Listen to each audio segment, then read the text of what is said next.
आपके साथ कुछ शब्दों को साझा करना चाहूँ, कुछ विचार को साझा करना चाहूँ, तो वह है कि क्या हम अपनी एजिंग फैक्टर्स को जानते हैं? आखिर हमें हमारी उम्र बढ़ती क्यों है? तो कहते हैं कि हमारी उम्र बढ़ने का बड़ा कारण है हमारी मेटाबॉलिज्म जो रेट है उसका कम हो जाना। हमारा कैटाबॉलिज्म और एनाबॉलिज्म वो प्रॉपर नहीं रहता, वह इम्बैलेंस हो जाता है, और हमारी मेटाबॉलिज्म की जो शक्ति है, डाइजेशन सिस्टम है, या पूरी बॉडी की जो मशीन है, उसके कार्य करने की जो क्षमता है वो लगातार कम होती जाती है, और उसके चलते हमारी एज बढ़ती हुई दिखाई देती है। आप देखते हैं परम श्रद्धेय स्वामी जी महाराज को, श्रद्धेय आचार्य श्री को, मुझे लगता है कि दोनों अपने 50 और 50 के ऊपर लगभग 55 तक की आयु वर्ग में हैं, परंतु आप देखेंगे तो पाएंगे वो जब कार्य करते हैं तो 25 वर्ष की आयु के युवा के रूप में कार्य करते हैं। बायोलॉजिकल एज बहुत कम है और उन्होंने उसको मेंटेन किया है। और हम बात करेंगे, बहुत से लोगों में बहुत चर्चा है कोलेजन प्राश श्रद्धेय स्वामी जी बनाया है, इससे क्या होता है? हाँ भैया, आपकी स्किन की टोनिसिटी बड़ी रहती है। जो स्किन है हमारी, जो टोन है उसकी, जो उसका आभा है, प्रभा है, उसकी जो दिव्यता है, जो उसका प्रकाश है, वह जो देदीप्यमान आपका जो चेहरा है वो कैसे दिखाई देता है? तो वो आपकी स्किन के ग्लो से दिखाई देता है। स्किन का जो ग्लो है वो कोलेजन प्रकाश से बढ़ता है। ये आप कोलेजन प्राश खाएंगे तो आपको अनुभव होगा कि च्यवनप्राश से ऊपर और बढ़कर कोलेजन प्राश जो पतंजलि योगपीठ ने बनाया है, आप उसे अनुभव करेंगे और लेंगे भी। तो अभी हम बात कर रहे थे आखिर हमारे बुढ़ापे के कारक दो तत्व हैं वो कौन कौन से हैं। तो बुढ़ापे के बड़े कारक तत्व जो हैं, बहुत अधिक धूप में रहना, ये भी एक बड़ा बुढ़ापे का कारक तत्व बन जाता है, और उसमें एक बड़ा कारण है स्मोकिंग। तीसरा बड़ा कारण है स्ट्रेस। तो 3S, sun, stroke, stress and smoking, 3S आपकी बुढ़ापे में एक बड़ा कारक बन सकते हैं, जिसे हम पॉल्यूशन के रूप में भी ले सकते हैं। बात करते हैं तो आगे कौन से फैक्टर हैं, वो हैं आपके डाइट, लेस एक्सरसाइज, अल्कोहल और कैफीन। कैफीन भी बड़ा कारक है आपके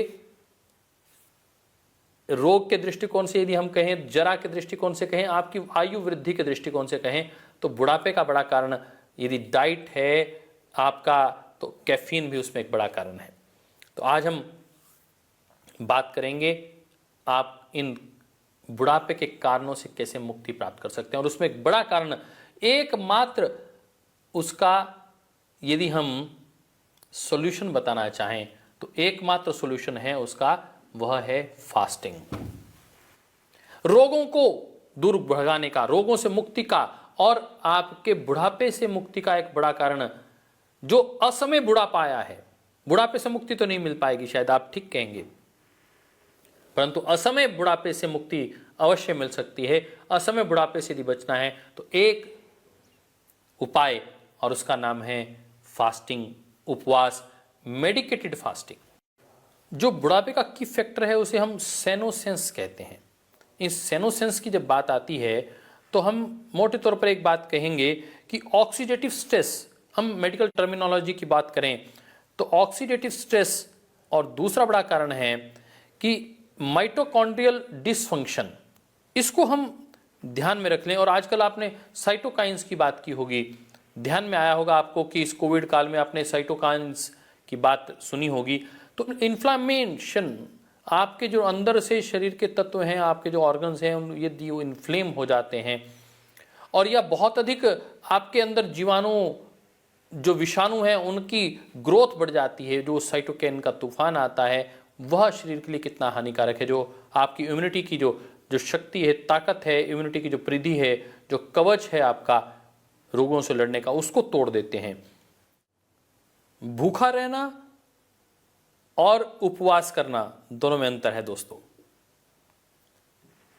और ये हमारी वैदिक प्राचीन जो सभ्यता है उससे ये लगातार आया है विषय। आप देखते हैं हमारी बहनें, मैं समझता हूं कि वर्षों से उपवास कर रही हैं।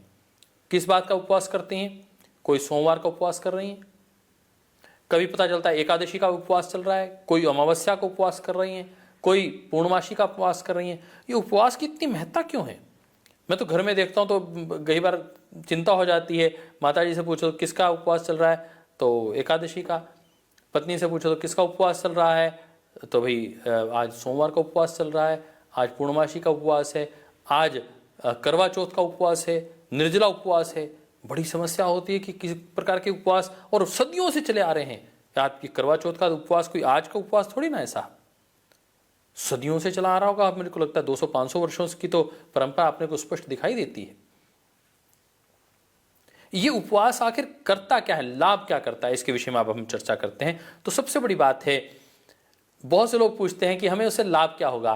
तो भैया यदि आपको पिंपल्स है ना, पिंपल्स ठीक हो जाएंगे। यदि आपकी भूख ठीक नहीं लगती तो भूख ठीक नहीं लगने लगेगी। अब आपको नींद ठीक नहीं आती है तो आपको नींद ठीक आने लगेगी। आपको यदि मुंह उचाट रहता है, आपका मूड ठीक नहीं रहता है, वो ठीक रहने लग जाएगा।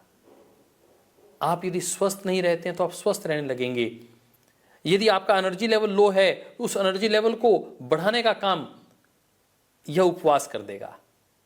आप बार बार बीमार पड़ जाते हैं, आपको एलर्जी हो जाती है, आपको किसी भोजन से एलर्जी है, आपको बार बार छींके जुकाम रहती हैं, तो दोस्तों मित्रों, ये उपवास आपके लिए बहुत हितकारी है।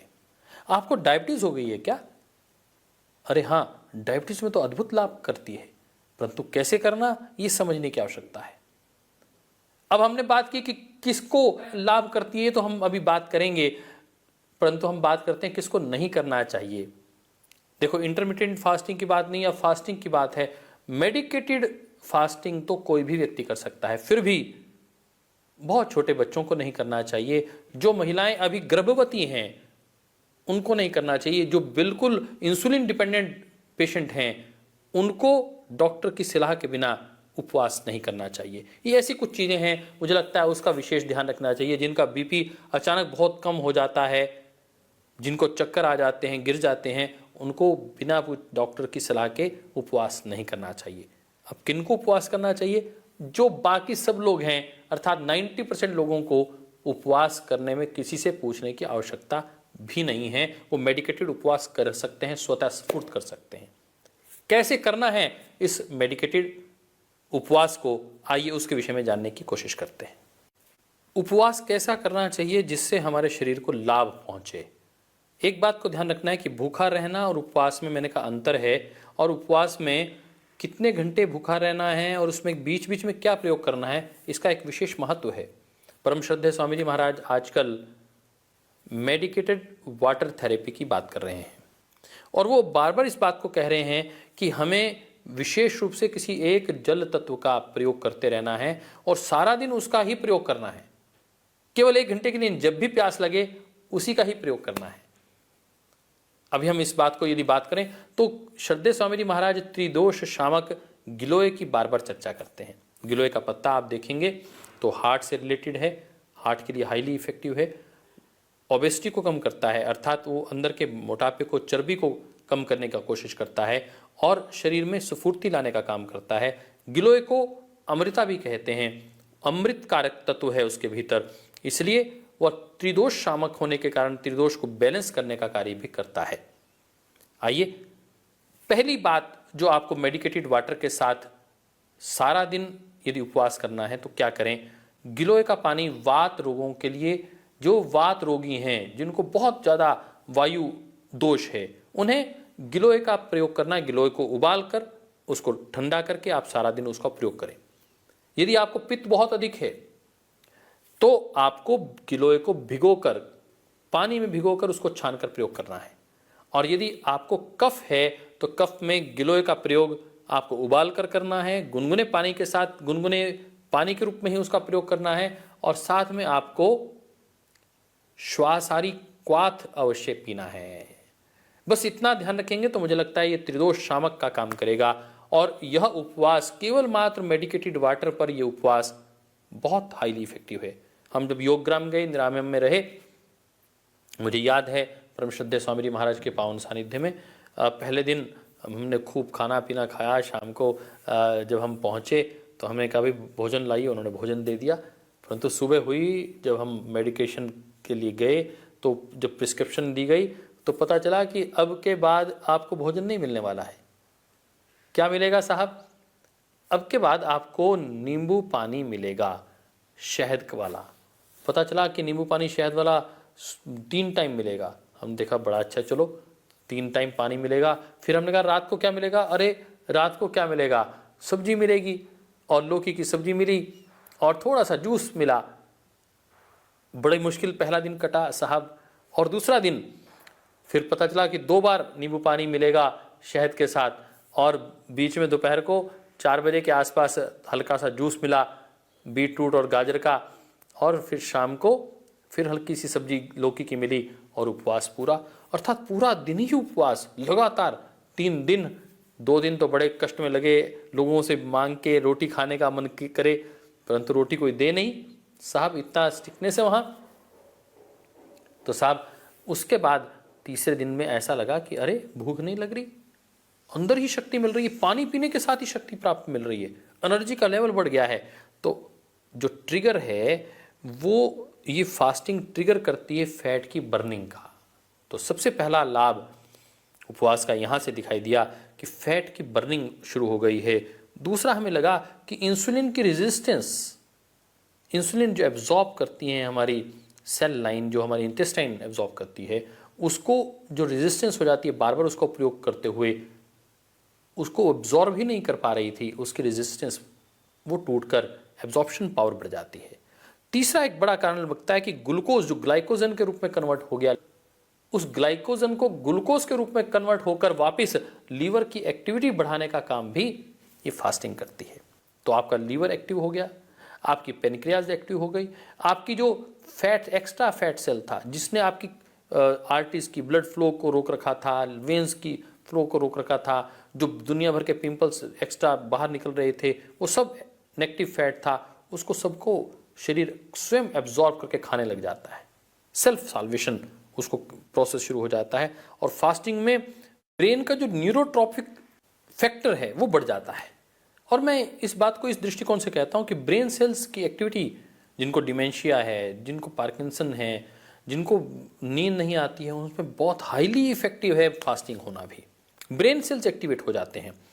और इस बात को आप विशेष रूप से महसूस करेंगे कि जो मेटाबॉलिज्म है वो बढ़ जाती है। तो मेटाबॉलिज्म बढ़ने से जो हमारा जो बड़ा पार्ट है रिकवरी का, रिपेयर का, वो बहुत एक्टिव हो जाता है। और उसमें रीअब्जॉर्प्शन का जो पार्ट है, रिपार्टीशन का जो पार्ट है, वो बहुत एक्टिव हो जाता है। जब हम भोजन करते हैं, भोजन में अलग अलग प्रकार के मिनरल्स होते हैं, प्रोटीन्स होते हैं, न्यूट्रिएंट्स होते हैं, माइक्रोन्यूट्रिएंट्स होते हैं, उनको रिपार्टीशन करना होता है पूरी बॉडी को अंदर इंटेस्टाइन को जाकर।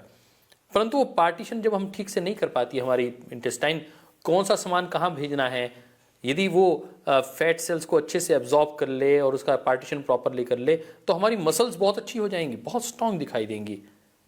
हमारा कैल्शियम का एब्जॉर्प्शन अच्छा होगा तो हमारी हड्डियां मजबूत दिखाई देंगी। परंतु होता क्या है कि कैल्शियम का एब्जॉर्प्शन कम हो जाती है, फैट की एब्जॉर्प्शन कम हो जाती है, हमारा फैट बढ़ जाता है। और ख़ास तौर पे हम यदि यूँ कहें कि बॉडी के सेंटर में हमारा बेली फैट बढ़ जाता है, और ये एब्डोमेन, सेंट्रल एब्डोमेन का जो है फैट, ये विसरल फैट बढ़ाता है। ये विसरल फैट बहुत खतरनाक है, जो हमारे लीवर का फैट भी अंदर बढ़ा देता है। हमारे आसपास की जो लीवर और इंटेस्टाइन के बीच का जो पोर्शन है उसके बीच में फैट बढ़ जाता है। हमारे गॉल ब्लैडर और जो इंसुलिन की जो ग्लैंड्स हैं, पेनक्रियाज है, उसके बीच में भी जो फैट सेल्स है वो बढ़ जाते हैं। और ये बहुत खतरनाक है। इस विसरल सेल्स की हम जब बात करेंगे तो उसमें आपके साथ चर्चा करेंगे कि ये फैटी सेल्स जो हैं कितने खतरनाक हैं हमारे शरीर के अंदर, इनकी रीअब्जॉर्प्शन करना कितना आवश्यक है। तो अब हमें ध्यान में रखना है कि आखिर हमें आहार कैसे लेना चाहिए। उपवास करने के लिए किस किस वस्तुओं का हम प्रयोग कर सकते हैं, बीच में किस प्रकार की वस्तुओं का प्रयोग कर सकते हैं, किन द्रव्यों का प्रयोग कर सकते हैं। आइए उन द्रव्यों को जानने का भी हम प्रयास करते हैं। तो सबसे पहले ध्यान रखना है ऋतु भूख। ऋतु भूख, मित भूख और हित भूख, 3 प्रकार की भूख होनी चाहिए। हमें भूख में केवल ऋतु के अनुसार ही चीज़ों का ग्रहण करना चाहिए। इस बात को आपको विशेष रूप से ध्यान रखना है। मित भूख, वो जो हमारे लिए मित्रता करने वाली भूख हो, उतनी ही हमें भूख सहन करनी चाहिए। ऐसा नहीं कि बहुत ज़्यादा हमारे शरीर को कमजोरी महसूस हो और हम जबरदस्ती उसमें नहीं जी हमें तो इतना करना ही करना है उपवास। और हित भूख, और हितकारी भोजन ही हमें करना चाहिए। इस बात का विशेष रूप से ध्यान रखना चाहिए, क्योंकि डोज बहुत महत्वपूर्ण है। हितभुक मतलब कि यदि डोज से ज़्यादा या कम लिया तो भी लाभ नहीं होने वाला। इसका एक बड़ा उदाहरण ये है कि लौकी का जो जूस है वो 1 गिलास यदि आप लेंगे तो हितकारी है, 2 गिलास लेंगे तो टॉक्सिक हो जाएगा साहब। और कड़वी यदि लौकी यदि आपने पी ली तो आपको बहुत हानिकारक हो सकती है। तो आपको हितकारी भोजन की तलाश करनी है, ध्यान रखना है। पेट में यदि आपको असुविधा हो रही है, पेट यदि आपका ठीक से काम नहीं कर रहा, तो आप अनार डालकर दही में उसका प्रयोग करें। मैं देखता हूँ बहुत से लोगों को ब्लॉटिंग होती है, बहुत से लोगों को पेट में अफारा बन जाता है, गैस बन जाती है। मैं उनसे निवेदन करना चाहूँगा कि उनका अंदर बैक्टीरियल सेल्स प्रॉपरली उनकी डाइजेशन नहीं हो रही है, उनको बहुत अच्छे से दही की आवश्यकता है। देखिए श्रद्धेय स्वामी जी महाराज, श्रद्धेय आचार्य श्री बार बार कहते हैं कि प्रातःकाल दही खानी चाहिए, दोपहर को छाछ, और रात्रि को सोने से पहले और खाना खाने के कम से कम 1.5 से 2 घंटे के बाद गर्म दूध पीना चाहिए। यह है सेवन करने का सबसे अच्छा तरीका। आइए अब हम बात करते हैं कि हम कौन कौन से औषधीय तत्वों के साथ उपवास कर सकते हैं। जैसे मेधा क्वाथ, जिनको भूलने की बीमारी हो गई है, डिमेंशिया हो गया है, उनको सारा दिन मेधा क्वाथ ही लेना है। जिनको लीवर, फैटी लीवर हो गया है, उन्हें उपवास में सर्वकल्प क्वाथ के ऊपर ही उपवास करना है, गिलोय और सर्वकल्प क्वाथ। जिन्हें चर्म रोग हो गए हैं उन्हें सर्वकल्प क्वाथ के साथ साथ प्रातः और सायं कायाकल्प क्वाथ का भी अवश्य प्रयोग करना है। गिलोय इसके मूल में रहेगी, गिलोय का अपने को प्रयोग अवश्य करना ही है। ये त्रिदोष शामक है। और फिर आजकल श्रद्धेय स्वामी जी महाराज ने रसकल्प की बात कही है। मुझे जिनका वजन बहुत कम हो गया है, उन्हें उपवास में एक कल्प, खास तौर पे खजूर कल्प के ऊपर उपवास करना है। जिन्हें खांसी बहुत रहती है उन्हें खजूर कल्प करना चाहिए। सारा दिन दूध में खजूर बॉयल करके उसका ही प्रयोग करना, उस दूध का ही प्रयोग करना है। 2 या 3 टाइम हम उसका ही प्रयोग करें, इसका ध्यान में रखते हैं। और तीसरी बात हम बात करें, जिनको खांसी बहुत रहती है वो खजूर कल्प का प्रयोग करें। जिन्हें मोटापा बहुत अधिक है वो तरबूज कल्प करें, वाटरमेलन कल्प। सारा दिन केवल वाटरमेलन का जूस ही पिएं, वाटरमेलन को ही खाएं। ऐसा उपवास करने के लिए श्रद्धेय स्वामी जी महाराज बार बार बताते हैं। और पपीता, अनार और सेब, इन 3 तत्वों का तो विशेष रूप से आपको ध्यान में रखना है। और यदि सर्दियां हैं तो आपको अवसर मिले तो एक समय मूली का जूस और एक समय गाजर का रस यदि आपको मिल जाए तो आप समझिए कि आप अपने शरीर को ताकत प्रदान कर रहे हैं। और किडनी के लिए, लीवर के लिए ये दोनों ही तत्व बहुत ही लाभकारी हैं। विशेष रूप से किडनी के रोगी हम हो ही ना, किडनी हमारी स्वस्थ रहे, इसलिए मूली कल्प करना, मूली का एक बार जूस पीना ये बहुत ही लाभकारी है।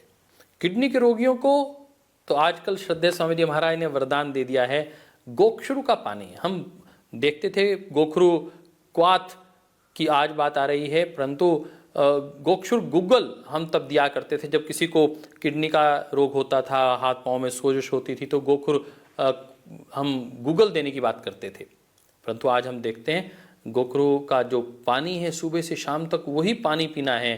तो जिनको मैं समझता हूं कि किडनी के अभी किडनी के सिम्टम्स आने शुरू हुए हैं, उन्हें तत्काल प्रभाव से इसका उपयोग करना चाहिए। और वह पाएंगे कि उनका क्रेटिनिन लेवल जो 2, 3, 4 तक आगे बढ़ गया था वो नॉर्मलाइज होता चला जाएगा और वह बहुत जल्दी अपने आप को स्वस्थ देखेंगे।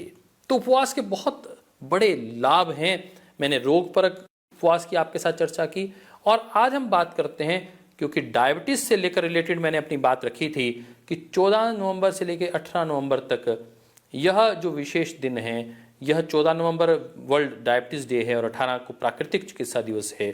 तो इस नवंबर के माह में हमें इस विशेष बात का ध्यान रखना, और वह यह कि डायबिटीज को कैसे हम रिवर्स कर सकते हैं। डायबिटीज रिवर्स की जा सकती है दोस्तों मित्रों, और आज मैं उसके विषय में विशेष रूप से उपवास के आधारित चिकित्सा को लेकर आपको कुछ बताना चाहता हूं, अपने विचार साझा करना चाहता हूं। डायबिटीज को रिवर्स करने के लिए हमें उपवास करना, और उसकी आज पूरे देश दुनिया में उसकी गूंज हो रही है उस उपवास की। उसे कहते हैं इंटरमिटेंट फास्टिंग, IF। 12 घंटे, 16 घंटे, 18 घंटे आप बिना कुछ खाए रहें। बीच में यदि आपको लेना है तो जूस ले सकते हैं, हल्का सा कभी कभी पानी तो आप ले ही सकते हैं, हल्का सा जूस 2 टाइम 3 टाइम भी आप ले सकते हैं, परंतु आपको भोजन नहीं करना है उस दौरान। तो ये समय कौन सा है?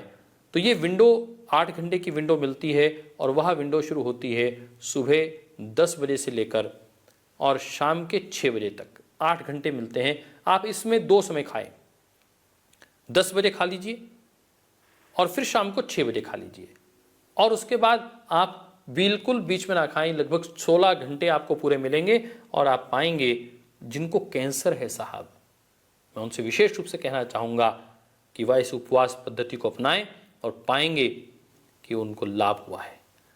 जिनको डायबिटीज़ है उनको लाभ मिलेगा, परंतु वो बीच में कुछ ना कुछ लेते रहें। ऐसा ना हो कि उनका डायबिटीज़ लेवल एकदम कम हो जाए और उनको हानि हो।